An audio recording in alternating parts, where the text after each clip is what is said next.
on the way back to get the luggage, I just broke down crying. I swore that was not what I wanted. I did not want a Michelin star. But in 2012, we got it. And this is what it felt like.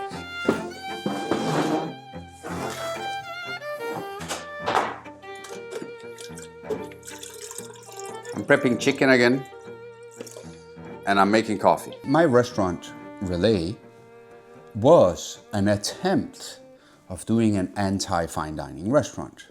I came from two of the world's greatest restaurants that had many different approaches to gastronomy and were very different in many different ways, but they had a shared ambition of making a great restaurant with a great culinary idea.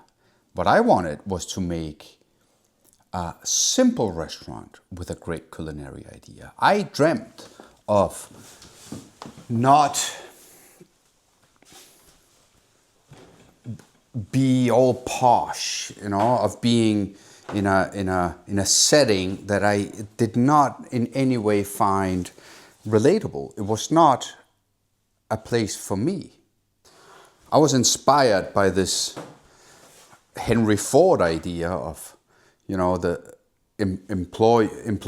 employees making the cars, the T model, the Ford T model, were supposed to be able to afford that same car, right? And I had this dream that the restaurant I could create was a restaurant that could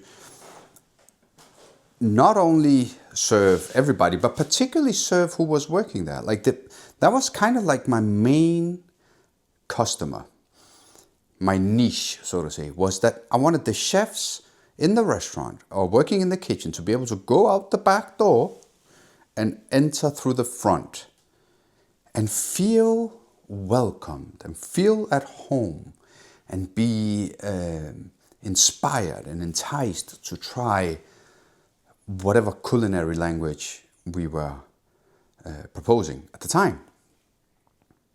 But the intention was never to have a Michelin star. I frowned upon the Michelin stars. At the time, we would call it the toilet guide, because there was this idea that what they felt was the most important thing was, the expensive cutlery or the linen or the luxurious debauchery, the toilets, right? That they were, that they had small towels and the perfumes and all that stuff. And to me, there was no punk rock in it. I mean, it was essentially the opposite of what we wanted. I wanted something that was naughty. Like, we wanted to be out of the box. We wanted to be something that was not as easily defined, either as a Michelin-starred restaurant or something else. And to some extent, I believe that we succeeded. When your wife only has a few different signature dishes, you just have to go with it. Butter chicken, again. Anyways, Relæ was not a Michelin-starred restaurant. It didn't try to be a Michelin-starred restaurant.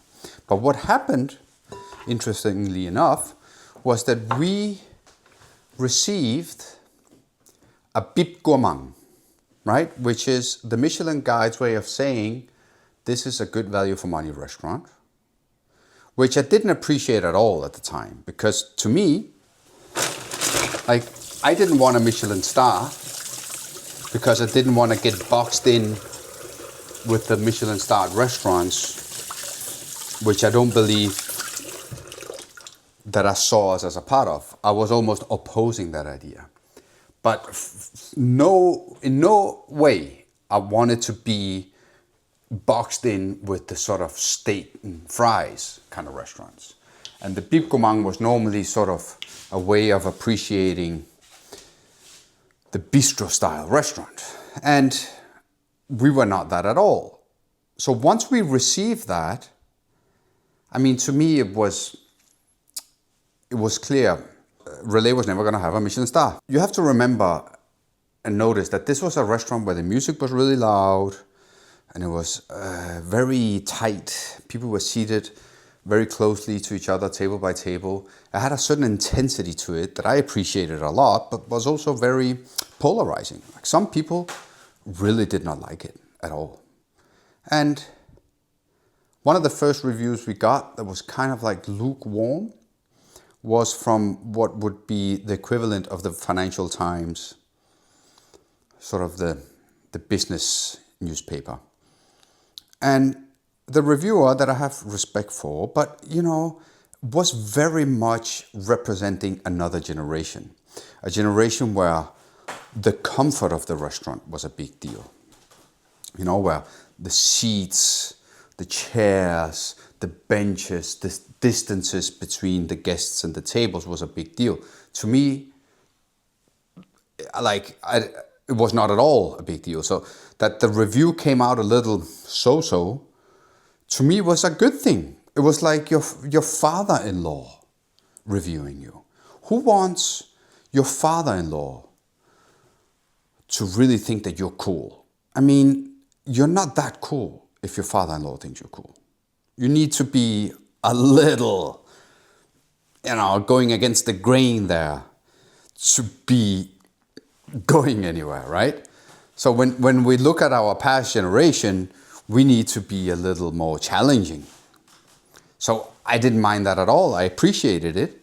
And I found it to be exactly the kind of restaurant we were. We were not a comfortable experience. We were supposed to be an inspiring experience. Fun, personal, unique.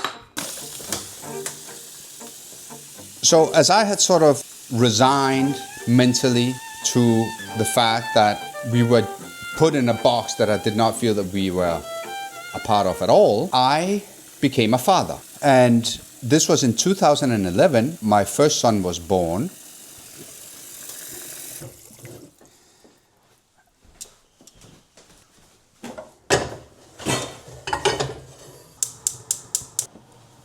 And I was, for the first time in, I suppose, a good 1 year, 1.5 years, ready to actually take some time off from the restaurant. Now, the restaurant, Relæ, was at the time already only operating on 4 days a week. So we were only open Wednesday to Saturday. So it's not like it was a huge deal that I never took time off, because we had 3 days closed a week, which were days off, except the office day where, you get things done. But I took time off. And as I took time off, one day, Christian Baumann, who was then one of the sous-chefs of the restaurant, and now has the brilliant Cohen restaurant in Copenhagen, called me and said, I think we had Rebecca Burr. What? Rebecca Burr might still be, I'm not sure, the editor of Main Cities of Europe, the Michelin Guide. She was the top dog of the Michelin Guide that we were a part of. Today you have a Nordic guide. At the time, there was no such thing. It was Main Cities of Europe that would represent Copenhagen, and there were no other Michelin stars outside of the city. I believe that in those years, you would have, Noma would have 2 Michelin stars, and there were no 3 Michelin stars in Copenhagen. And you have maybe 7, 8, 9, 10 maximum Michelin stars at a time. And back in the day, before the whole 50 best style of galas and all that stuff, when the Michelin Guide came out, it was literally a book being published and arriving at the bookstore, and you would go get it, and you could look and see if you got a Michelin star or not. Right? There was no stuff. That was it. But as he called me, And great respect to him because he called me, he was in charge, right? And he called me after she had dinner. So I was at home with my baby. There was the most important person anonymously dining in the restaurant in relation to the Michelin guide. And he called me after her meal. That required some balls. And honestly, well done. Because what could I have done? I would have been put in a situation that was very difficult for me to handle. Would I rush to the restaurant and sound like I didn't trust the team? Would I also, leave the kid and in the end show my then girlfriend that, that was more important than the child we just had? I was offered a way out of that whole decision process by him just making a call on my behalf. That was fantastic. So as I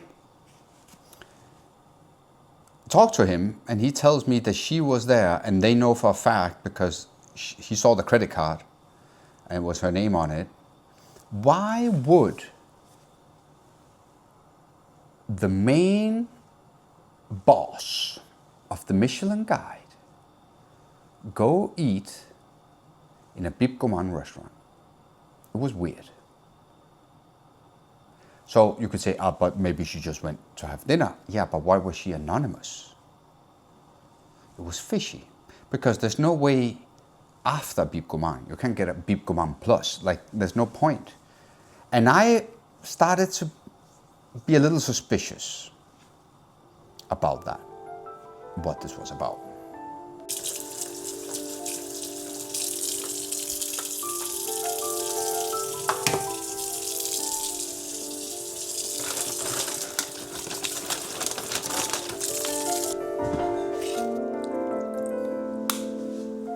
Why would the main Michelin boss eat in a Bib Gourmand restaurant?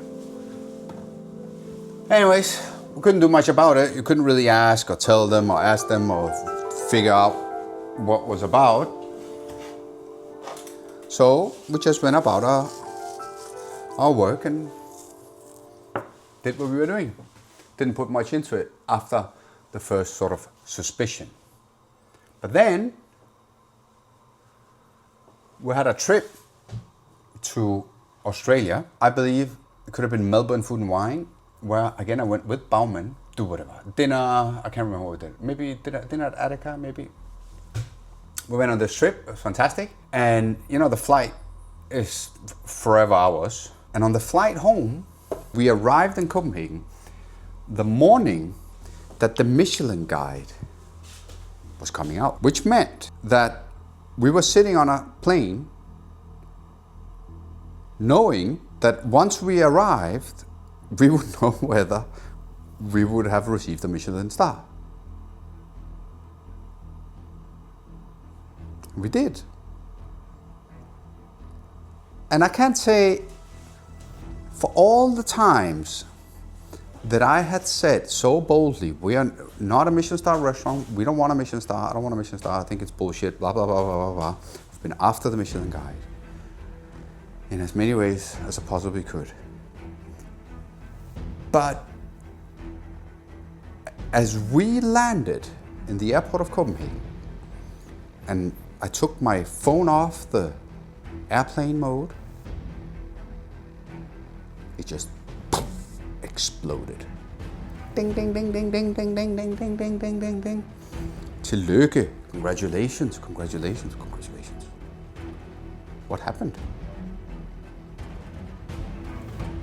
I wasn't even sitting next to Bauman, as I remember, because I got a business class ticket and he didn't, and he was in the back. But I was like, we got a Michelin star. I was so overwhelmed by the fact that this was not, I dreamt of a Michelin star. I did everything I possibly could and we got it. No, I didn't want a Michelin star. I did everything we possibly could to not get a Michelin star. But for some reason, these people, and I believe that was Rebecca Burr, believed that the food and the service and the product that we delivered at Relæ was so good that it could sort of still qualify despite the fact that we were so not a Michelin star restaurant in so many different ways. So to me, this was not starting from 0 and going to 1. This was starting from -1 and going to 1. And I just clearly remember walking, like we hugged, me and Baum, we were so excited, call my girlfriend, call Kim Rossen, my partner. We walked out and I just, on the way back to get the luggage, I just broke down crying. I was crying like a baby. I never understood that even though I had spent so much energy in not sort of wanting to be a part of that, the recognition that is so built in to our industry that this gives you just hit me like a hammer. And I was just dissolved into tears. I couldn't believe it. We became a Michelin-starred restaurant against all odds.